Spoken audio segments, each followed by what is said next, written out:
नमस्कार, बहुत स्वागत है आप सभी का। आप देख रहे हैं भारत 24 और आपके साथ मैं हूं अमृता गर्ग। रुक करेंगे देश दुनिया की अहम खबरों का। बीजेपी के जिला निरीक्षकों को चुनाव तक जिले में ही रहने के आदेश दिए गए, क्योंकि चुनाव की जिम्मेदारी इसलिए दिवाली के तुरंत बाद जाना होगा जिलों में। प्रदेश अध्यक्ष CR पाटिल ने जारी की इसके लिए नई सूचना। पन्ना समिति के सहयोग से ज्यादा वोटिंग के लिए बढ़ेगी रणनीति। कांग्रेस और आम आदमी पार्टी के बढ़ते प्रभाव से भाजपा प्रदेश अध्यक्ष की नई रणनीति। जानकार सूत्रों की माने तो आला कमान की जानकारी के बाद ही हो रहा है सारा बदलाव।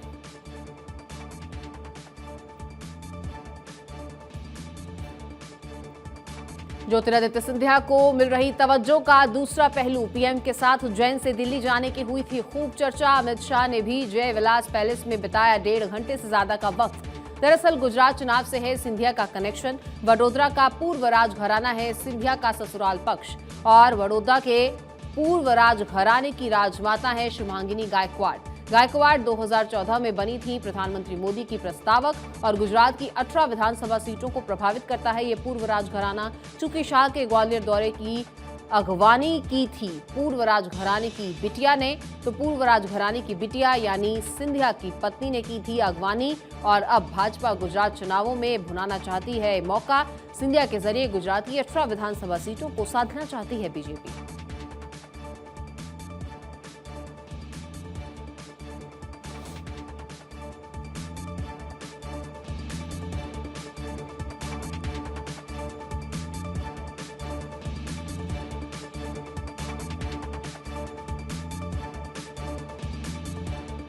हेमंत सोरेन सरकार में 2 साल से सूचना आयोग ही नहीं, सूचना आयोग डिफंक्ट और राज्य में नहीं है कोई भी अधिकारी। चुनाव आयोग के लिफाफे में क्या है राजभवन ने नहीं बताया, तो कुछ भी नहीं कर पाएगी राज्य सरकार। सीएम सोरेन के माइनिंग लीज प्रकरण में जल्दबाजी करने के मूड में नहीं है। सोरेन की सदस्यता से जुड़े मामले में जेएमएम ने आरटीआई के माध्यम से जवाब मांगा। अगर राजभवन की तरफ से आरटीआई का जवाब नहीं मिला तो जाना होगा सूचना आयोग। राज्य सूचना आयोग में 20,000 आवेदन चल रहे हैं लंबित, लेकिन यहां नहीं है कोई भी सुनवाई करने वाला। राज्य में नेता प्रतिपक्ष नहीं होना भी नियुक्ति में अड़ंगा है। झारखंड सरकार ने अभी तक नेता प्रतिपक्ष को नहीं दी है मान्यता। सूचना आयुक्त की नियुक्ति में नेता प्रतिपक्ष नहीं होने से नियुक्ति प्रक्रिया बाधित।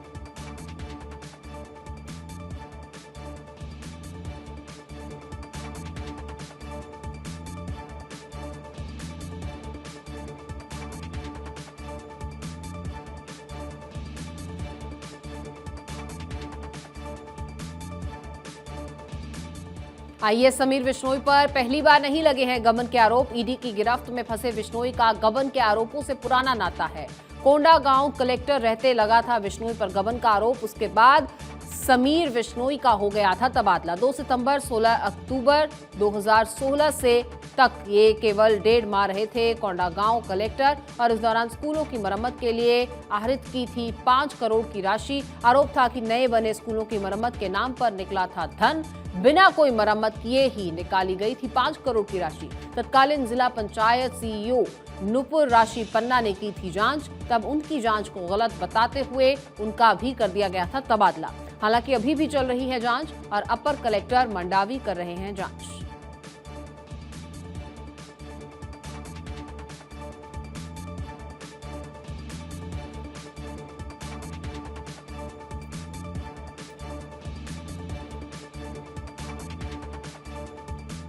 गुजरात चुनाव के तुरंत बाद प्रदेश में बंपर भर्तियां। करीब 2000 से अधिक पदों पर गुजरात में होगी भर्ती।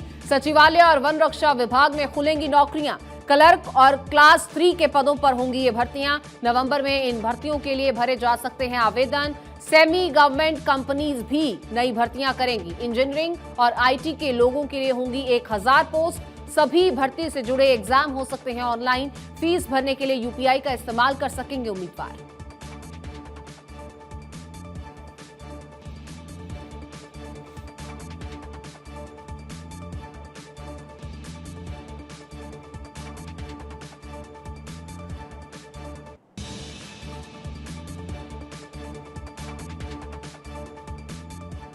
हिमाचल में रिवाज बदलना आसान नहीं। एंटी इनकम्बेंसी हिमाचल चुनाव में बड़ा चैलेंज है, लेकिन उत्तराखंड की तरह हिमाचल में राह आसान नहीं होगा। पहली बार उम्मीदवार का नाम तय करने के लिए गुप्त वोटिंग, चुनाव कैंपेन में बीजेपी की अर्धशतकीय सभा।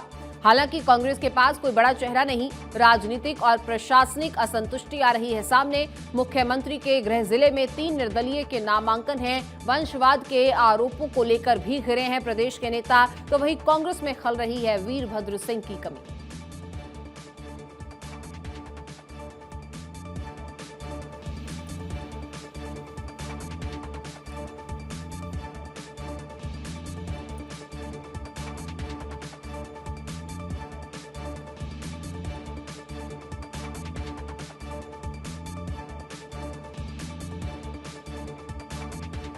कांग्रेस ने किसके हवाले किया है गुजरात में नरेंद्र मोदी, अमित शाह और जेपी नड्डा के प्रचार कैंपेन। सितंबर से जारी प्रचार कैंपेन अक्टूबर तक अनवरत। वहीं कांग्रेस गुजरात में पर्यवेक्षकों के भरोसे है। भाजपा में सभी नेता और केंद्रीय मंत्रियों को राज्य में जिम्मेदारी दी गई है।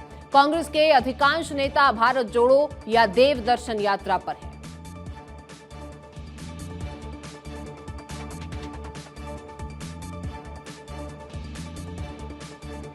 चुनावों में रेवड़ी कल्चर की चर्चा। चुनाव आयोग से लेकर न्यायपालिका तक हुए हैं एक्टिव। सुप्रीम कोर्ट में भी विचाराधीन है मामला।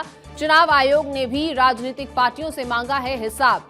अब पूरा हिसाब किताब मांग लिया गया है। सीएजी यानी कैग ने भी शुरू किए रेवड़ी कल्चर पर रोक के प्रयास। पीएम मोदी ने भी विकास और रेवड़ी कल्चर में समझाया अंतर।